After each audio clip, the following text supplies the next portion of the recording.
Тие што рушат ѕидови градат мостови. По 3 децении загубени можности денеска во земјата дојде грчки премиер во официјална посета. Стотина новинарски екипи и министри од двете влади го дочекаа историското добре дојде на македонско тло, а домакинот Заев надвор од предвидениот протокол направи селфи со новиот пријател и присутните. Ципрас пак побара да му бидат пратени фотографиите. Мора да трчаме да го надоместиме загубеното време во меѓусебните односи. Ова не е само историска посета, ова е успех за Балканот, порачаа премиерите. Треба да преминеме од историја на спорови за која знаеме од кога сме биле деца дека била синоним за Балканот. Да го промениме тој наратив на национална омраза. Се обидуваме да изградиме соработка, взаемно разбирање и заеднички напредок. Ова нема да биде успех само за Северна Македонија и Грција, туку за целиот Балкан.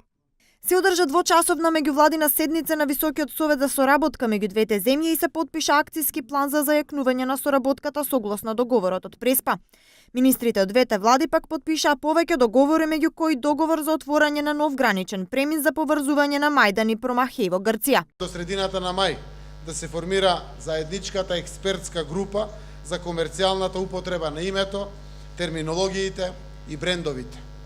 Потпишани се договори за унапредување на соработката во одбраната и за заедничка соработка и асистенција на Грција во процесот на нашето зачленување во Европската Унија.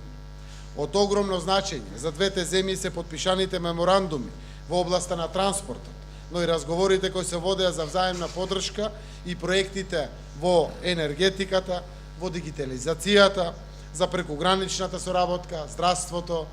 И Заев и Ципрас веруваат во Преспанскиот договор. Убедени се дека допрва ќе се видат бенефитите, а доколку во иднина и во двете земји дојдат на власт сегашните опозиции, нема да ја чепкаат спогодбата која што се потпиша на 17 јуни минатата година. Во меѓувреме ќе се формираат специфични институции, како Комисијата меѓу двете министерства за надворешни работи, меѓу Министерствата за финансии, но и Комисијата за историските прашања за која Ципрас кажа дека досега добро напредувала. По посетата на Скопје од страна на Ципрас, следен потек е Заев во Атина. Според информациите кои кружат, тоа најверојатно ќе се случи во мај. И двајцата премиери согласни да се затворат вратите кон минатото за да се отвори погледот кон иднината.